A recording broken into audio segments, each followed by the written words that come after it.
ঘুম থেকে উঠেই ফটাফট প্যাকিং করে নিয়েছি, ব্লগ এডিট করে নিয়েছি। 8টার সময় উঠেছি, 9টার সময় চেক আউট। পুরীর হোটেলের এরকমই নিয়ম, ট্রেন হিসেবে ওদের নিয়ম হয় সকালবেলা 8টা থেকে রাত পরের দিন 8টা অবধি চেক আউট থাকে। তো যাই হোক, আমরা যেহেতু লেট চেক ইন করেছি সেহেতু আমাদের লেট চেক আউট দিয়েছে। চলো চলো চলো চলো মা চলো মা। আমরা এখন এখানে ব্রেকফাস্ট করলাম, অনেক দিন পর লুচি ছোলার ডাল খেলাম। বলো মা, ভালো লাগলো? হ্যাঁ, এখানকার রান্না তো খুবই ভালো হয়। তো এটা হচ্ছে আমাদের হোটেল দ্য লাকি ইন্ডিয়া। ভালোই মজা হলো নাকি মা? একটু পুরীও দেখা হয়ে গেল। এখন আমরা শ্রীমন্দির যাব। এই যে সমুদ্র, বিউটিফুল সি বিচ, আর আমাদের এই যে বিচ রোড। জয় জগন্নাথ। আস্তে আস্তে ওঠো, আস্তে ওঠো, ঠিক আছে চলো।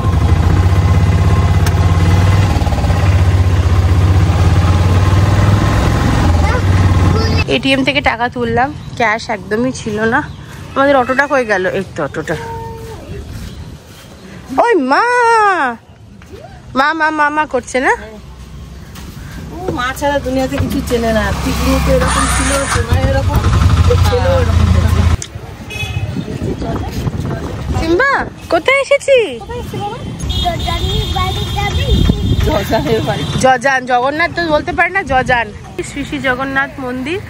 আমরা পশ্চিম গেট দিয়ে ঢুকবো। দুদিন আগে এখানকার সিএম এটার কিছুটা ওপেনিং করে গেছে। হ্যাঁ, ওই জন্য মনে হয় এত ভিড়। হ্যাঁ, মন্দিরটাকে নতুন করে রিভ্যাম্প করা হয়েছে। তো চলো যাবো, ভেতরে গিয়ে দেখবো। আগে মোবাইল জমা দিয়ে দিই। চলো, জয় জগন্নাথ। কি সুন্দর লাগছে এখান থেকে দেখতে জজানের মন্দির। আর আমরা এখানে উল্টো দিকে জুতো, মোবাইল সমস্ত কিছু রাখবো, রেখে যাব দর্শন করতে। আমরা এখান থেকে চটি জুতো নিয়ে নিয়েছি। দুর্ধর্ষ দর্শন হয়েছে, এত মন ভালো হয়ে গেছে আজকে গো, দারুণ লাগলো, অসাধারণ দর্শন হয়েছে।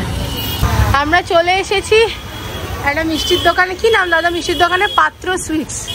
এখান থেকে আমরা আমাদের ফেভারিট মদনমোহনও নেব। এছাড়াও ছানা আছে, ছানা পোড়া আছে, রাবড়ি আছে, অনেক কিছু আছে এখানে। লাড্ডুও নেব। আমরা হোটেলে চলে এসেছি। টিকলু এতক্ষণ বসে বসে কাজ করলো। ক্যাফে কিছু পেমেন্ট, কেন কি মাসের শুরু হয়ে গেছে তো প্রচুর পেমেন্টস চলছে। হ্যাঁ, আর সিম্বা এখন কি পড়ছে বাবা? দাদু পড়ছে। তুই পাপাকে বলেছো তুমি জজান দেখেছো? হ্যাঁ, না একা একা মানে নিজে হেঁটে গেছে বলছে।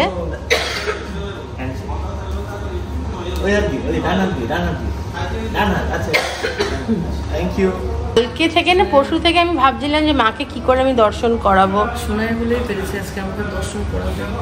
মানে পুলিশকে বলে, তারপরে ভেতরে আরো যে লেডি পুলিশ ছিল তাকে বলে আমাকে ঠিক মতন দর্শন করিয়ে দিয়েছে। না, আমার টেনশন ছিল যে মায়ের পায়ে কেউ চাপাচাপি না করে দেয়, জানো তো, ওটা খুব চিন্তা করছিলাম আমি। আজকে তো তাও বুধবার, ও বাপ, প্রচন্ড ভিড়।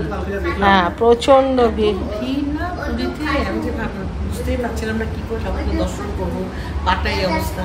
তাও বোন নিয়ে গেছে গেছি। কিছু পুলিশ তো খুব ভালোই থাকে না। হ্যাঁ, তো সোনাই বলাতে আমাকে দেখলো, ছেলেকে দেখে বললো আপনারা এখানে বসুন।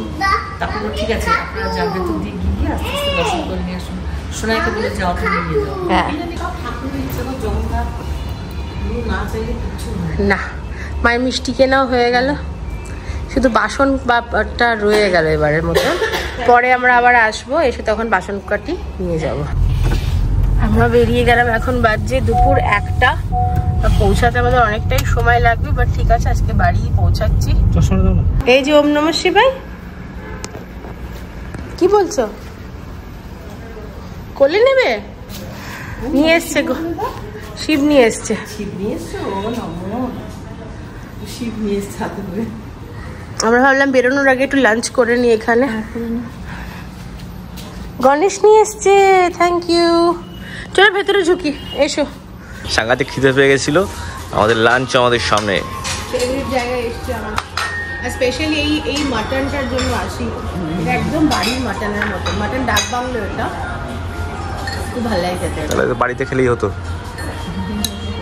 আমি ওয়াশরুমে গেছিলাম, ওখানে গাড়ির চাবিটা হারিয়ে চলে এসেছি, মানে ভুলেই গেছি। পেয়েছি সুপারভাইজারের কাছে আছে, দিচ্ছে আমাকে। সেটা আগে আমরা রেখে দিই আমাদের কাছে। পটি করতে গেছি, সেটা তো আমি আর ঢুকতে পারছি না। বলো, পটি করতে গিয়ে সব জিনিসপত্র তো রেখে এসেছি ওখানে, মানে রেখে ভালো করে বসেছি, তার মধ্যে ফোন, ওয়ালেট এগুলো সব নিয়েছি, জয় জগন্নাথ। কিন্তু আসল জিনিসটাই ভুলে গেছি। এই যে ফাইনালি আমাদের ডুপ্লিকেট চাবি বানিয়ে 1-1.5 মাস পরে এখান থেকে বেরোতে হতো। না ফাইনালি সাওয়ারি নিকলি বাড়ির জন্য। হ্যাঁ, জয় জগন্নাথ। জয় জগন্নাথ। জয় জগন্নাথ। তুমি বলো জয় জগন্নাথ। জয় জগন্নাথ। এবার হচ্ছে লোকেশন ক্যালকাটা 64 মেরি জান। দুবাই যাব, দুবাই গাড়িতে ঘুমাবো। কি সব বলছিস? এখন দুবাই যাবে, দুবাই যাবে গাড়িতে ঘুমাবে। হ্যাঁ, ওকে বলি যে মাঝে মাঝে তোর বার্থডেতে দুবাই যাবো সব বলি মিছিমিছি। এখন বলছে দুবাই যাব। দেখতে দেখতে ভুবনেশ্বরে পৌঁছে গেছি আমরা। এখনো কত দেখাচ্ছে? 446। অ্যাকচুয়ালি রাস্তাটা খারাপ, না হলে আমরা অনেক তাড়াতাড়ি ঢুকে যেতে পারতাম। রাস্তা এরপর থেকে খারাপ বেরোবে। ওয়ান ওয়ে আছে, ডাইভারশন আছে। রাস্তা খারাপ মানে রাস্তা তৈরি হচ্ছে। হ্যাঁ, ভুবনেশ্বর থেকে বাকিপুর ডাউন সাউথ দারুণ রাস্তা। বেরহামপুর টেরহামপুর সব ভালো রাস্তা। বারহামপুর, ইয়েস। আমি অ্যাকচুয়ালি বলছিলাম মাকে যে এতগুলো জায়গা আমরা ভিজিট করেছি, এতগুলো জায়গা, তাই না মা, ঘুরেছি, কিন্তু এই যে পুরী থেকে যাচ্ছি মনটা এত খারাপ লাগছে আমি বলে বোঝাতে পারবো না। মানে যাচ্ছি আর ভাবছি যে আবার কবে পুরীতে আসবো, এটা হলো না, ওটা হলো না। সব থেকে বড় কথা, সি বিচে বসা হলো না ভালো করে। তো প্রত্যেকটা বিচের মানে যতগুলো জায়গায় আমরা গেছি, সি সাইড ঘুরেছি, সব কিছুরই আলাদা আলাদা মাহাত্ম্য আছে। এই হচ্ছে ব্যাপার। চলো, নীলিমা শিবানী বাড়িতে চলে এসেছে আর রান্নাবান্না চলছে। রাত্রিবেলা কিছু স্পেশাল অর্ডার আছে, ডিমের ঝোল আর ভাত। গতকালও ডিমের ঝোল খেয়েছি, বাট ওটা অরিয়া। এখন পিওর বাঙালি বাড়ির হোম স্টাইল কষা কষা ডিমের ঝোল আর ভাত হবে। এই যে মাঝ রাস্তায় গাড়ি দাঁড় করে মামনি তরমুজ কিনছে, কি অবস্থা! আমি বলছি তরমুজ তুমি এখান থেকে কম দামে তরমুজ কটা নিয়ে যাবে? পুরো গরম তোমার কেটে যাবে একখানা তরমুজে।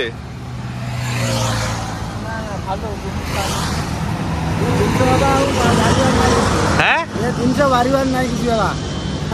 আচ্ছা, ভেরি গুড।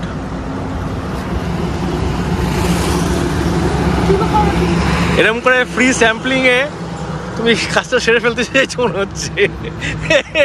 খুব খারাপ। কিনবে না, এরকম করে খেয়ে চলে যাবে। কেনে না, কোনো জায়গায় কেনে না, ব্যাস সব কটা খেয়ে নেবে। দেখো তোমার ছেলেই খাচ্ছে তরমুজ। তাহলে আমাদের তরমুজ শপিং শেষ। মাঝ রাস্তায় দাঁড়িয়ে তরমুজ কেনা হলো, অনেক তরমুজ কিনলাম। সিম্বু খেতে ভালোবাসে তরমুজ। সেই ফ্যান্সি দেখতে তরমুজগুলো কেনা হয়েছে, যেগুলো আমি সিনেমায় দেখেছি কিন্তু কোনোদিন খাইনি এর আগে। তো সিম্বু না ভালোবাসে খেতে, এখানে কাঁঠালের মুখে দিলাম, সুন্দর খেলো। আমি স্যাম্পলিং এ তরমুজ খেয়ে ভাগ করে দিল একেবারে। আমরা এখন আছি ভদ্রক সিটিতে। আমরা এখন এখানে গাড়িতে তেল ভরাচ্ছি, যেটা আমাদের অলমোস্ট, হ্যাঁ, কলকাতা অবধি তো হয়েই যাবে আরামসে। বুঝলি সিম্বা? বলি বাবা, দুধ খেতে খেতে গাড়ি চালাচ্ছে গো। এই জামাটা আছে, কিনেছি ওর জন্য, ভাবলাম পরিয়ে দিই। হ্যাঁ, অবভিয়াসলি পরানোর আগে একটু স্যানিটাইজ করে নিয়েছি।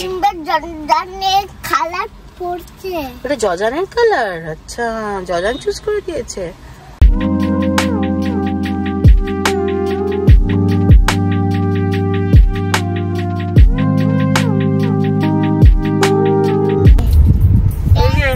চেকিং চলে এসেছি West Bengal. Welcome to West Bengal টিকো। Thank you, thank you. Welcome to West Bengal মা। Thank you. আপনাদেরও ওয়েস্ট বেঙ্গল। পুলিশ দাঁড় করাচ্ছে।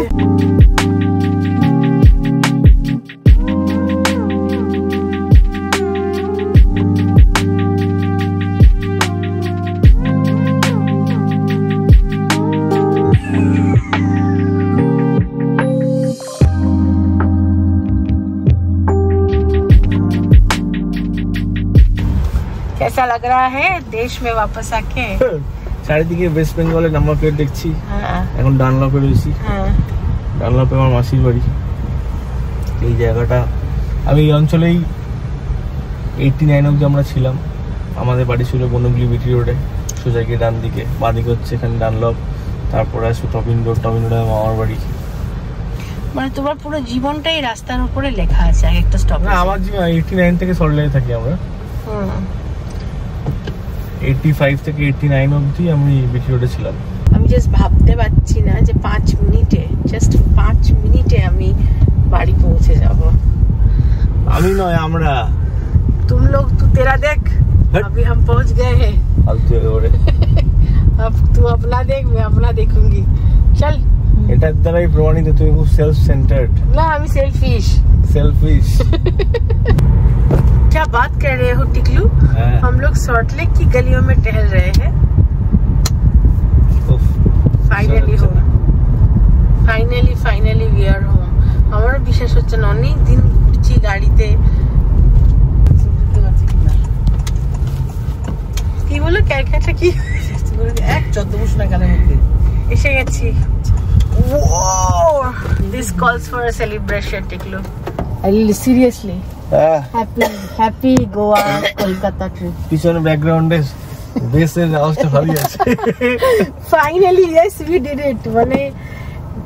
মানে দারুণ একটা জিনিস করেছি সত্যি কথা। মানে যতই বলবো ততই কম, তার জন্য কিছু বলবো না। চলো উপরে যাই, গিয়ে ডিমের ঝোল ভাত খাই নাকি। এই যে ক্যাফে আর এই যে বাড়ি ফাইনালি। উফ তো ভালো লাগছে না বাড়িতে এসে, আমি জাস্ট বলে বোঝাতে পারবো না। না টিকলু? কোথায় এসেছো বাবা? কে এটা? তোমার সাথে কে এটা? এটা কে? নিম্মা? ইলে বাবালে, কতদিন পর দেখা হয়েছে। উফ ফাইনালি বাড়ি। কি হলো, কাঁদছো কেন? মা রেডি? চলো চলো চলো। Welcome mummy. মায়ের পা ব্যথা। আইসো আইসো, চলো। ওই তো ফিসিরা, বুদ্ধ। হাই হাই, তোমরা কেমন আছো? আমরা চলে এসেছি। Finally my room. পৃথিবীতে ভাই যতই বড় হোটেলে থাকো, যেখানেই যাও, বাড়ির মতন সুখ কোথায় নেই, বাড়ির মতন আনন্দ কোথাও নেই। সেই আমাদের পুরনো আড্ডা। হ্যাঁ, চায় পে চর্চা।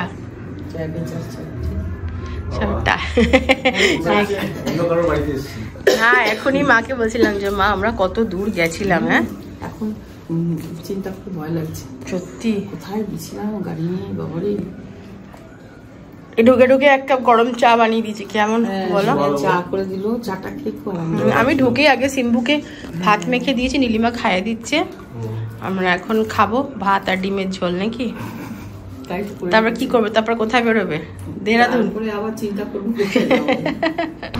আহা, ডিমের ঝোল, ভাত, বাড়ি, ঘর, হেভেন। আমার শরীরটা আবার ঝাঁকতে শুরু করেছে। আমার ছেড়ে দিয়েছে। শো একটা। হ্যাঁ, এবার আমরা তিনজনে শুয়েছি, কি করে দেখা। এই দেখো আমরা শুয়ে পড়েছি। এই যে এটা আমি, এই যে আমি ওটা টিকলুকে বলছিলাম, টিকলু তাকাও আমাদেরকে একটু। সেটা হচ্ছে যে এই যে আমরা ঘুরলাম, বেড়ালাম, ওই টিকু। হ্যাঁ, এই যে আমরা টাটা গেছিলাম, হোটেলে থাকতাম তো রাত্রিবেলা না আতঙ্কে ঘুমাতাম যে সকালে উঠেই ছুটতে হবে আবার। হ্যাঁ, শহরের জন্য না, মানে এই চেক আউট করতে হবে। হ্যাঁ, চেক আউটটা যদি বিকেল 4টায় হতো আর দিনে যদি 48 ঘন্টা করে হতো 24 ঘন্টার বদলে, তাহলে ঠিক ছিল। হ্যাঁ, মানে হোটেলের ভাড়া আমরা 2 রাত থেকে 1 রাতেরই দেবো। এটা যদি তারা রাজি আছে তাহলে অল গুড। তাহলে কি ওরা কমেন্ট বিলো করবে? তাহলে আমরা ঘুরে আসতাম ওদের ওখান থেকে। আর আমি কোথাও ফিরতে পারবো না, আমি এখন পাশের ঘরে যেতে পারছি না। 7:20 বাজে আমরা একটু আগে ঘরে ঢুকলাম। মামনির পা একটা বড় সড়ো ভাঙন ধরেছে, এটাই এক্সরেতে ধরা পড়েছে এবং এখানকার ডাক্তারও সেটা কনফার্ম করলো। আমাদের গোয়ার ডাক্তার বলেছিলেন যে হালকা মনে হচ্ছে একটা হেয়ারলাইন রয়েছে, সেটা 10-12 দিনের মধ্যে নিজের থেকে ঠিক হয়ে যাবে, উনি নিজে একটা ক্রেপ করে দিয়েছিলেন। তো আমরাও আর কি আশ্বস্ত হয়েছিলাম, কিন্তু এখানে এসে দেখছি অনেক ফোলাটা একই রকম রয়েছে, ব্যথা যদিও অনেকটা কমে গেছে। আজকে একবার প্রপার কনফার্মেশনের জন্য একটা এক্সরে করালাম, এবং তাতে আমাদের চেনাশোনা পাড়ারই একজন দাদা, তিনি এক্সরে করলেন, করে সঙ্গে সঙ্গে ফোন করে বললেন যে ভেঙে গেছে জায়গাটা। করে তারপরে আমরা অ্যাপোলোতে গেলাম, ডক্টর দেখালাম, উনি তখন বললেন যে চিন্তার কিছু নেই, মোটামুটি 42 দিনের জন্য একটা উনি ক্রেপ আর প্লাস্টারের মাঝামাঝি একটা জিনিস করে দিয়েছেন, সেটা 1.5 মাস মতো মামুনিকে রাখতে হবে। এই যে হ্যাঁ, ডাক্তার এটাই বলেছে যে কোথাও গেলে কেটোটা যেন পড়ে নেয়। তুমি ব্যথা খুব একটা টের পাচ্ছ না? না, আমি বললাম কেন, আমি অনেক সময় শুনেছি হাড়ের ব্যথা প্রচন্ড যন্ত্রণা, তো বললো অনেক সময় নাকি ব্যথা হয় না, অনেকে হাড় ভেঙে যায় 3 মাস 4 মাস এরকমই ঘুরে, তারপরে দেখা যায় যে এরকম হয়েছে ফুলে টুলে। আমি কিন্তু প্রথম দিকে খুব ব্যথা ছিল, এখন কিন্তু আমার একটু ব্যথা নেই। বললো অনেকের এরকম হয়, তাই বললো। আর বললো যে ওই যেরকম স্নানের সময় উঁচু তুলে পা রাখতে হবে, শোবার সময় পায়ের পাতা থেকে হাঁটু পর্যন্ত বালিশ দিয়ে রাখতে হবে, হাঁটুরে যেন ফাঁকা না থাকে, এইগুলো বললো। এগুলো করবো একটুখানি, কিছু করার নেই।